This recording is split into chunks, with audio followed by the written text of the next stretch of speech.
Shalom, shalom, esta é uma aula bônus do curso de Hebraico Ivri Leculan e eu quero começar já parabenizando você por ter chegado até aqui, que o Eterno Deus continue te abençoando, iluminando seu conhecimento, a sua mente, para que você possa também transmitir tudo aquilo que você recebeu através desse curso.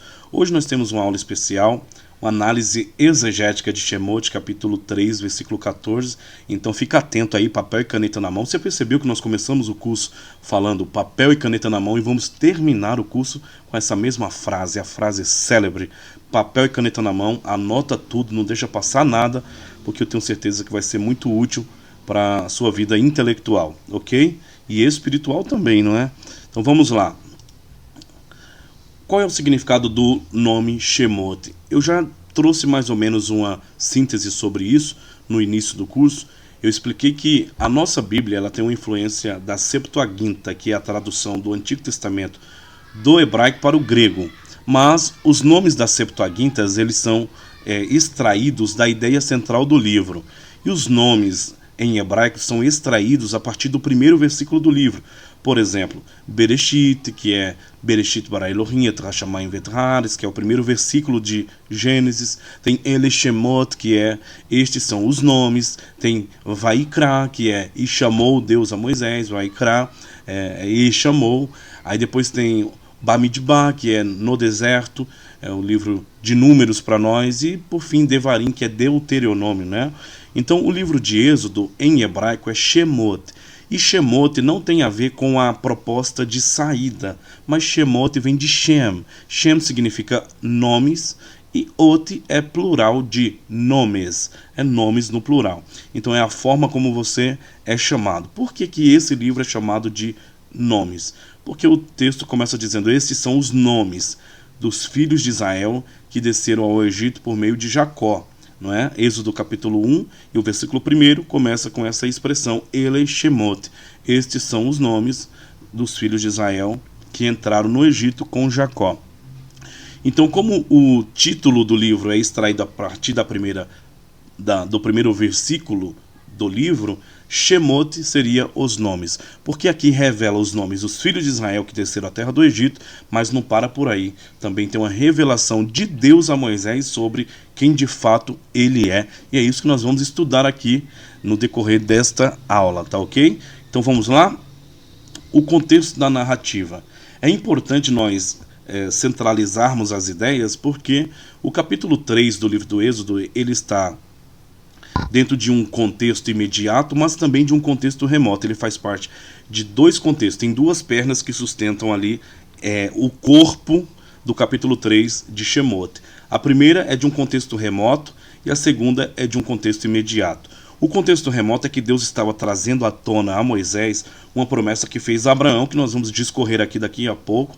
E o contexto imediato é que o clamor do povo que estava no Egito subiu até Deus e Deus disse que lembrou, não que ele tenha esquecido, mas é uma linguagem humana, né?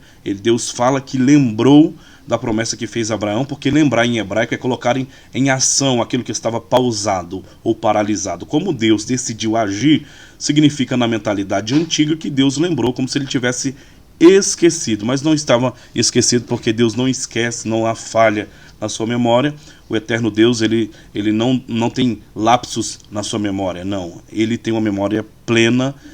Deus é Deus e não pode esquecer de nada, não é? Então, quando Deus disse que lembrou, é que ele estava colocando em prática aquilo que ele havia prometido. Mas essa narrativa, ela se divide em duas, uma remota e uma imediata. No imediato, nós temos 3 capítulos.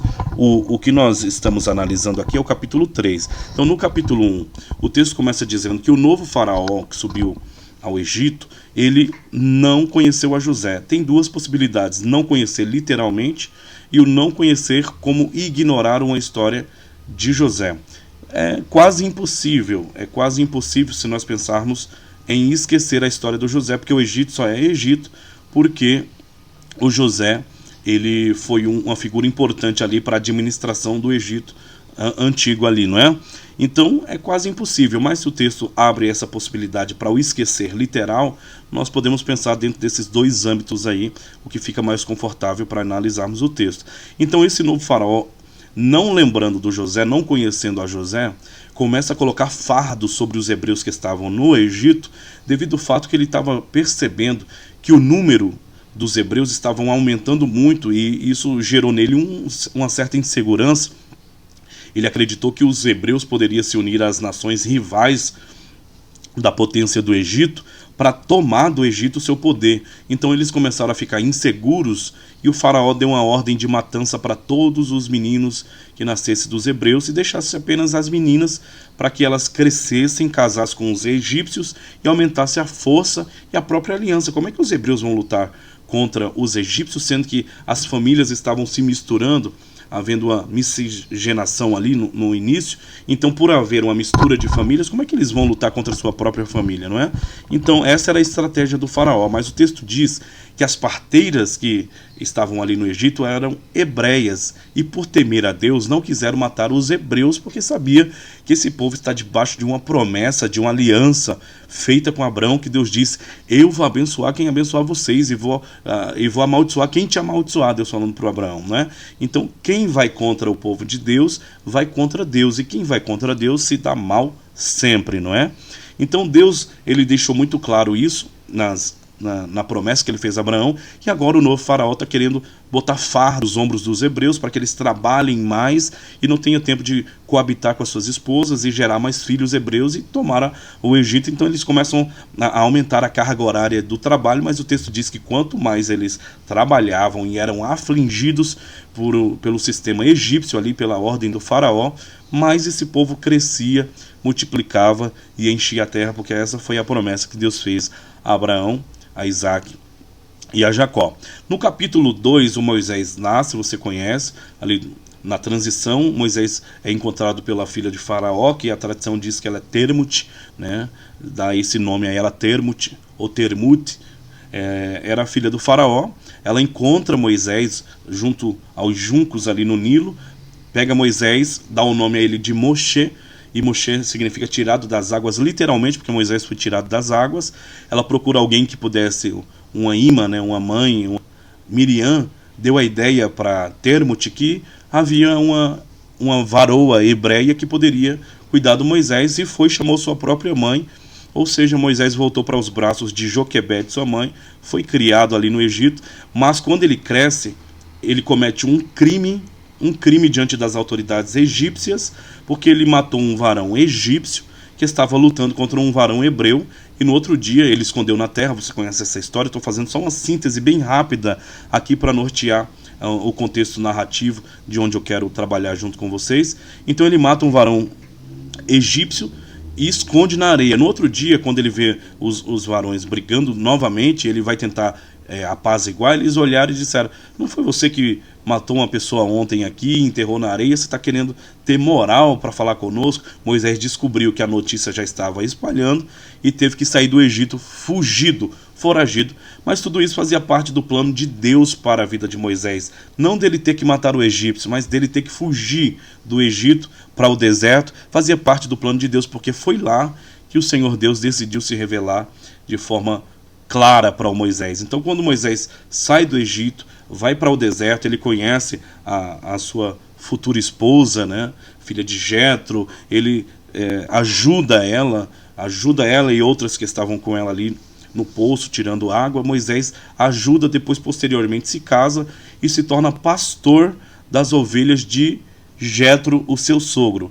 Moisés estava fazendo a coisa certa, porque ele foi chamado para pastorear um rebanho, mas ele só estava pastoreando para a pessoa errada. Moisés não deveria pastorear para Jetro, ele deveria pastorear um rebanho espiritual para o Senhor, e por isso que Deus cercou os caminhos de Moisés, e chegou o momento de Deus falar com Moisés.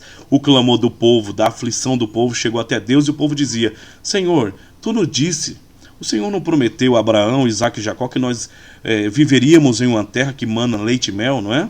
E quando o clamor do povo subiu a Deus, Deus disse: eu ouvi o clamor do meu povo e me lembrei, eu me recordei da aliança que eu fiz com Abraão, Isaac e com Jacó.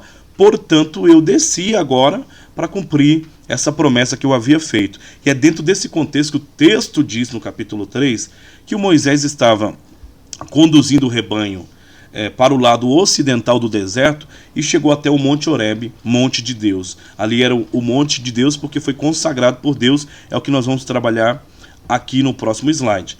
Por que o lugar é santo? Deus diz assim: Moisés, Moisés, tire a sandália dos teus pés, porque o lugar que você está pisando é uma terra santa. Eu quero pontuar duas coisas aqui. Primeiro, o lugar é santo. Moisés deveria tirar as sandálias por reverência, né? Guarda os teus pés quando entrares na presença do Senhor, o teu Deus. Deus faz isso com Moisés, e quando o anjo posteriormente aparece para Josué, também diz para ele tirar a sandália dos pés. Então tem o aspecto de reverência.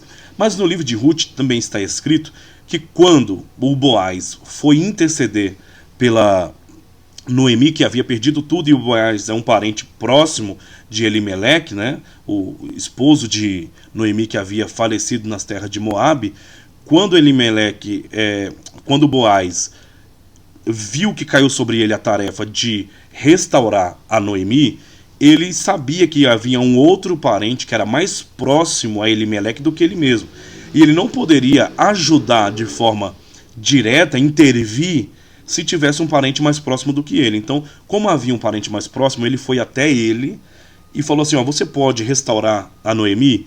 E ele disse: eu não quero me envolver com isso. E na cultura antiga, quando a pessoa não queria colocar a mão, trabalhar, fazer alguma coisa, ele transferia essa autoridade para o outro, tirando as sandálias dos pés perante a pessoa. Então, quando você tira as sandálias dos pés, você está dizendo assim: eu não posso fazer, eu não tenho capacidade para resolver isso, então eu transfiro para você toda a autoridade. Deus disse: Moisés, você vai voltar ao Egito, você vai dizer para os filhos de Israel que eu enviei a você, vai ao faraó, diga para ele que eu estou dando uma ordem para ele soltar os hebreus, e você tem que ir, Moisés. Moisés diz: não, é que eu não sei falar direito e não sei o que. Só que Deus disse para ele assim: tira a sandália dos teus pés, porque o lugar que você está é uma terra santa. Então, o tirar as sandálias, dentro desse contexto, já começa dizendo assim: primeiro, tenha reverência com o lugar, e segundo, não é você que vai fazer nada, você só vai. Quem vai operar sou eu, quem vai realizar sou eu. Olha, já dá uma mensagem, não é? Tirar as sandálias é transferência de autoridade. Não sou eu que vou fazer, é aquele que está diante de mim que vai operar. Então, Deus fala para ele tirar a sandália dos pés, porque o lugar que ele estava pisando era santo. Mas santo em que sentido? É que é no Monte Horebe, o Monte de Deus, que Deus consagrou como um ambiente santo, que posteriormente ele revelou as tabuletas da lei, a Torá a Moisés. Ele entregou a lei a Moisés e explicou, conforme a tradição rabínica, acredita que Deus deu a Torá para Moisés, a Shebir Tav, Torá escrita, e Deus deu a Torá Shebeal Peh, falada para ele. Diz: Moisés, é assim que funciona, é dessa forma que se interpreta. Então, para a comunidade rabínica, Deus deu a Torá escrita e também deu a Torá a ele falada como forma de instrução. Então, como foi ali no Horebe que Deus entregou toda esta revelação, Deus havia consagrado, quando desceu aquele lugar, o lugar onde a palavra seria revelada, a palavra seria manifesta. Por isso o lugar é considerado santo, ok? Mas vamos continuar, que eu tenho pouco tempo para muita coisa. A missão de Moisés: Deus dá uma ordem a Moisés dizendo: Moisés, vai no Egito, você deve comunicar tanto aos filhos de Israel, como também você deve comparecer perante o faraó. Aí Moisés fala: Senhor, eu vou até os filhos de Israel dizer o quê? Ele diz: diga que o Deus de Abraão, de Isaac e de Jacó está te enviando. Aí ele: tá, o povo vai entender se eu chegar lá e falar isso. Mas quando eu chegar diante do faraó e ele perguntar: quem te enviou? Qual é o seu nome? Olha bem esse slide aqui. Moisés pergunta para Deus. E Deus responde para ele: Erier, Asher, Erier. Erier, Asher, Erier. Eu sou o que sou. Em hebraico há uma possibilidade de uma mudança verbal, não só de eu sou, no sentido estático, mas no sentido aberto de eu estou sendo ou eu serei. Então existem três possibilidades que nós vamos trabalhar aqui no texto. A resposta de Deus, Erier, Asher, Erier, é uma declaração, uma das declarações mais profundas, porque Deus revela uma identidade. Só que essa identidade de Deus, na verdade, é um verbo, que nós vamos trabalhar isso já nos próximos slides. Então, Deus responde: Erier, asher erier. Deus não fala eu era. Deus não fala eu fui. Deus diz eu sou. Erier está em um tempo imperfeito. Desde o eu sou, eu estou sendo, até o eu serei. Eu sou, eu estou sendo e eu serei. Anota aí. Eu sou, eu estou sendo e eu serei. Agora, gente, pega isso aqui pelo amor de Deus. Eu disse que o texto de Êxodo 3 está abraçado por dois contextos. Dois. O primeiro contexto é imediato, é isso que eu narrei. Moisés ali, depois de ter matado o egípcio, fugiu para o deserto, ficou no deserto, conheceu sua esposa, seu sogro, ficou pastoreando o projeto, apareceu no Monte Horebe, Deus estava lá na sarça, ardendo em chamas, mas não consumia, falou com Moisés. Então esse é o contexto imediato. Mas o texto está abraçado, é uma revelação. Shemot é o livro das revelações dos nomes, tanto dos filhos de Israel que desceram ao Egito por meio de Jacó, como a revelação do nome de Deus. Deus decidiu se revelar a Moisés. Moisés diz, eu vou voltar lá, mas eu falo o que para o faraó? Deus diz, Erier, asher erier. Agora, gente, por que Deus estava enviando o Moisés para comunicar à comunidade israelita, e por que ele estava enviando Moisés para comunicar ao faraó? Presta bem atenção nisso aqui. A revelação de Deus até Moisés era uma revelação individual, que era passado de forma geracional, ou seja, Deus sempre se revelava a uma pessoa numa geração, como se fosse passando de pai para filhos. Por exemplo, Deus, o primeiro homem que ele se revela é o Adão, é a matéria-prima da criação de Deus, Adão. Depois de Adão, Deus vem se revela aos seus filhos, e aí Deus vem e se revela a Noé, lembra? Vem para Enoque, se revelou para Enoque naquela geração, depois veio para Noé, e depois de Noé ele se revela a Abrão, depois de Abrão Isaac, depois de Isaac Jacó. Então é uma revelação geracional, mas é passada de maneira individual. Deus se revela a um sujeito, a um indivíduo, não é? Só que agora Deus não quer que o povo o conheça apenas pela experiência alheia de um indivíduo, porque o povo orava a Deus dizendo assim, ó Deus de Abraão, de Isaac e de Jacó. E Deus diz, eu tenho uma revelação para que vocês não fiquem apenas escorados na experiência do outro. Eu tenho uma revelação nacional, e para eu me revelar nacional, eu preciso que vocês confiem em mim, saiam do Egito e deixem eu conduzir e revelar quem eu sou para você. Quem eu vou ser para vocês. Então, quando Deus manda Moisés voltar ao Egito e anunciar aos filhos de Israel que ele estava enviando Moisés, Moisés fala, o que eu digo para eles? E Deus diz, diga que eu serei o que serei. Agora, presta bem atenção aqui, gente, presta bem atenção. Eu disse que esse verbo está no imperfeito. Imperfeito é toda ação que não foi concluída. Então, eu estou sendo, ou eu serei. É um gerúndio, estou sendo ou eu serei.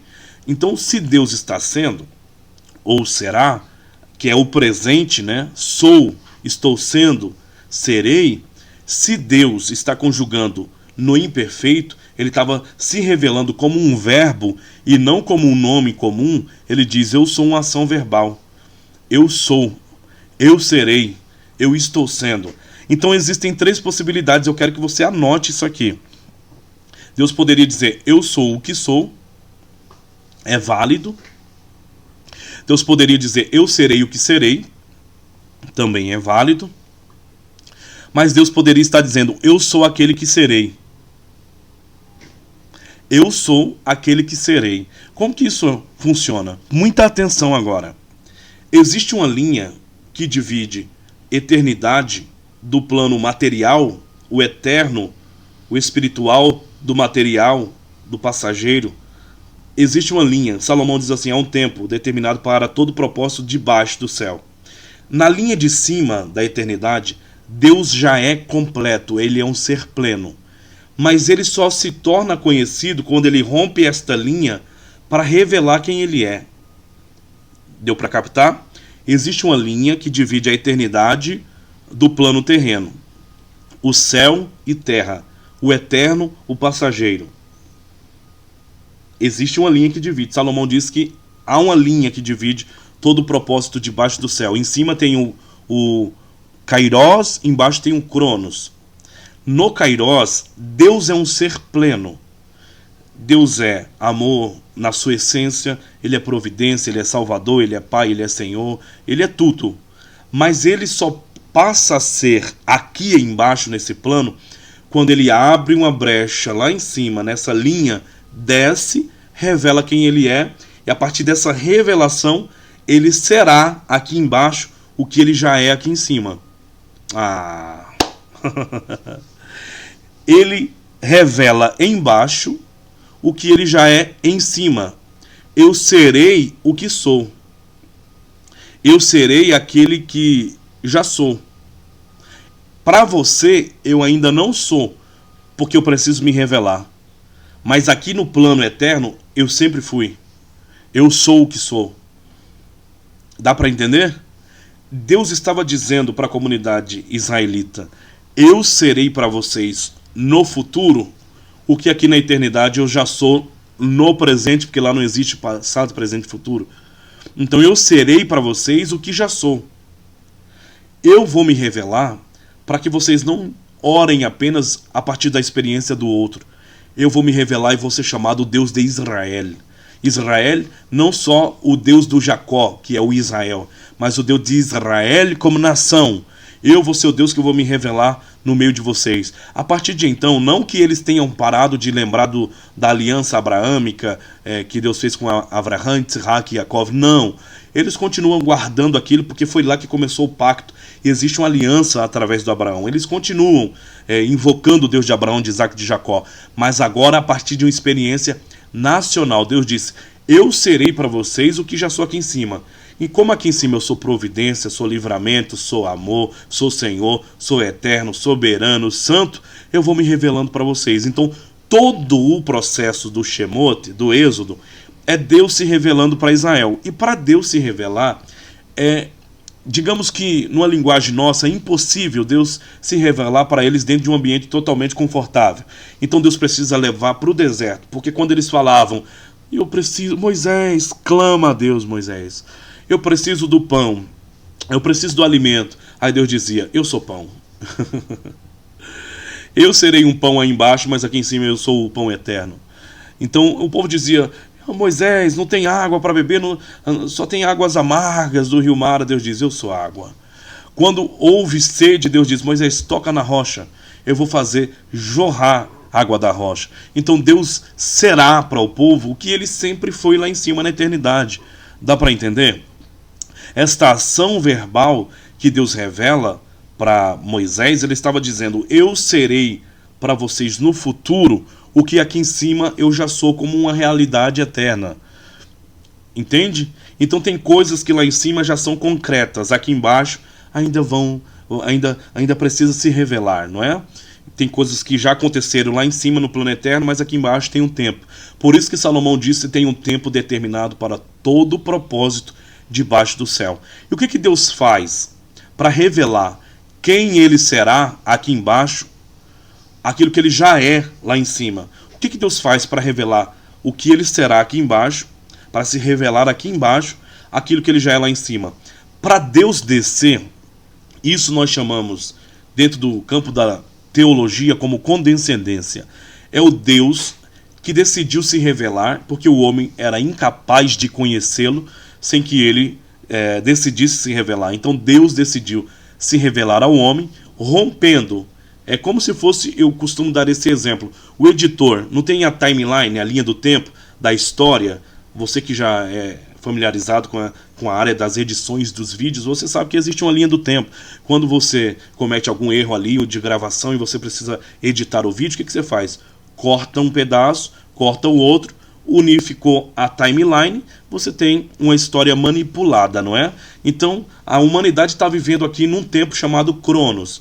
Quando Deus quer revelar quem ele é, ele corta essa linha, desce. Kairos não é um tempo de Deus, porque lá em cima não existe tempo. Kairos significa tempo oportuno. Tempo oportuno é quando Deus corta a linha do Cronos, desce, opera, fecha a linha e a história ganha um novo sentido. Por exemplo, a história do José está vindo aqui, escravo. José está vindo aqui vendido como escravo, estava preso, estava interpretando o sonho das outras pessoas, dormiu na prisão, sendo acusado de uma coisa que ele não cometeu, estava lá na prisão. Aí Deus na noite veio e cortou. Quando Deus corta o José, dorme na prisão, acusado, mas no outro dia Deus cortou, unificou. O José que dorme na prisão é chamado porque abriu uma vaga no Egito para governador. José que dormiu na cadeia é chamado agora para ser governador do Egito, porque Deus deu a ele uma estratégia de como administrar o Egito. Então unificou as pontas. O José que dormiu como um presidiário, acusado de forma injusta, agora nessa outra fase da vida, assim, no estalar de dedos, o Kairós, o tempo oportuno de Deus operar, aconteceu, e o Moisés que saiu da prisão se tornou governador do Egito. Então as coisas acontecem assim, é o Davi que está no pasto, com uma sentença sobre os seus ombros, por ser alguém ruivo, segundo a tradição, existe todo um contexto, e não tinha postura de guerreiro, etc. Dormiu aqui, nessa fase, nessa linha, dormiu como um pastor de ovelhas que cuidava de 10 ovelhas do pai. Deus veio, cortou e disse: achei Davi meu servo. Unificou a ponta, diz: vai ser rei. Então, não importa como começa nessa timeline, o editor tem a capacidade de cortar e unificar a história que ele quiser. Ele é aquele que manda na história de toda a humanidade, não é? Então Deus não perdeu o controle, ele continua trabalhando nos bastidores aí da história da humanidade. Então vamos continuar. Deus será aqui embaixo o que ele sempre foi lá em cima. Só que para ele ser chamado, ele precisa se revelar. Então, por exemplo, você chama Deus de Salvador por quê? Porque ele te salvou. Mas a outra pessoa que teve uma experiência de cura diz para mim: Deus é o médico dos médicos. Por quê? Porque ele me curou. O outro que teve experiência de ser liberto de algum vício, de algum pecado e etc., da natureza pecaminosa, né? Erros que você cometia e hoje você não comete porque o Evangelho te transformou, você diz: para mim Cristo é libertação. Libertação por quê? Porque eu vivia assim, dessa forma, e depois que eu aceitei a fé em Jesus, tudo mudou, né? Todas as coisas mudaram. Então Deus passou a ser conhecido por aquilo que ele se manifestou a mim, mas isso não anula que ele já é lá em cima. Eu só sei que Deus é amor porque Jesus Cristo morreu no Calvário como a maior demonstração de amor de Deus pela humanidade. Eu sei que ele é amor pelo ato do Calvário, mas isso não anula lá na eternidade que na sua própria essência ele já é amor. Eu sei que Deus é salvação porque através de Cristo ele me salvou, mas isso não anula que ele é salvação na eternidade. Eu sei que ele é pastor porque ele cuida do rebanho, mas isso não anula que ele já era pastor na eternidade porque ele é um ser eterno. Então ele revela aqui no nosso tempo aquilo que ele já é lá em cima na eternidade. Deu para entender, gente? Então a conjugação verbal aqui, Deus aparece a Moisés dizendo: eu serei aí embaixo o que eu já sou aqui em cima. Eu serei o que sou. Ou eu serei o que serei. Eu serei chamado pela forma que eu serei conhecido. Eu serei chamado pela forma que eu me manifestar a vocês. Então eu serei o que serei. Eu serei o que sou. Eu sou o que sou. Seria as maneiras de interpretar a palavra Erier, Asher Erier. Eu sou o que sou, eu serei o que serei, ou eu serei aquilo que já sou. Agora, o interessante é que isso é um verbo. Qual é o nome do Senhor? Eu sou um verbo. Eu serei o que já sou. Eu sou o que sou. Eu estou sendo para sempre. Eu continuo sendo. Eu não mudo. Eu não mudo. Eu sou o que sou. Então, isso revela a essência do Eterno. É Deus dizendo para a comunidade israelita que ele continua sendo quem ele sempre foi na eternidade. O que nós não sabemos, ele se encarrega de se revelar para que a gente passe a chamar pelo nome dele, a cultuar a ele a partir da forma que ele se revela. Então, qual é o nome de Deus? Deus é tudo. Não existe uma palavra que possa defini-lo, por isso ele é um verbo. Ele é uma ação. uma ação contínua. Quando você pensa que descobriu quem Ele é, Ele sempre surpreende, porque Deus não cabe dentro da caixa da mentalidade humana. Deus, Ele está acima de todo e qualquer intelecto, qualquer capacidade mental. Nós só conhecemos o pouco que conhecemos sobre Ele, porque Ele decidiu se revelar a nós. Ele é o eterno Deus. Então toda a Escritura Sagrada aponta para Ele, revela quem Ele é, e Ele aparece para Moisés dizendo: Moisés, fica tranquilo, fala para os filhos de Israel que eu vou me revelando no caminho aquilo que eu já sou aqui em cima na eternidade. Só que vocês só podem me conhecer se vocês andarem comigo. Se vocês andarem comigo, vocês vão ver o mar abrir. Se vocês andarem comigo, vocês vão ver coluna de fogo. Se vocês andarem comigo, vocês vão ver as cordonizes, vocês vão ver maná descendo do céu. Se vocês andarem comigo, vocês vão ver a água saindo da rocha de Meriba. Se vocês andarem comigo, vocês vão ver que eu sou livramento. Eu vou tirar as rodas dos carros de Faraó. Se vocês andarem comigo, vocês vão ver o mar abrir, o Jordão parar. Se vocês andarem comigo, vocês vão ver os muros de Jericó caindo. Se vocês andarem comigo, vocês vão ver que o fogo não queima se eu não permitir. Se vocês andarem comigo, vocês vão ver que o leão me obedece e eles não podem te tragar. Se vocês andarem comigo, eu sou livramento, eu sou salvação. Então Deus estava dizendo: eu serei aí embaixo o que eu sou aqui em cima. Gostaram, gente? Essa é a nossa aula bônus. É só uma pintadinha, né? Como diz os pregadores, é só uma cereja pro bolo. Eu tenho certeza que você foi edificado, abençoado pela exposição dessa palavra. Shalom, shalom. Muito obrigado mais uma vez por ter confiado no nosso trabalho. Que o eterno Deus siga te abençoando. Sucesso em tudo. Shalom, shalom.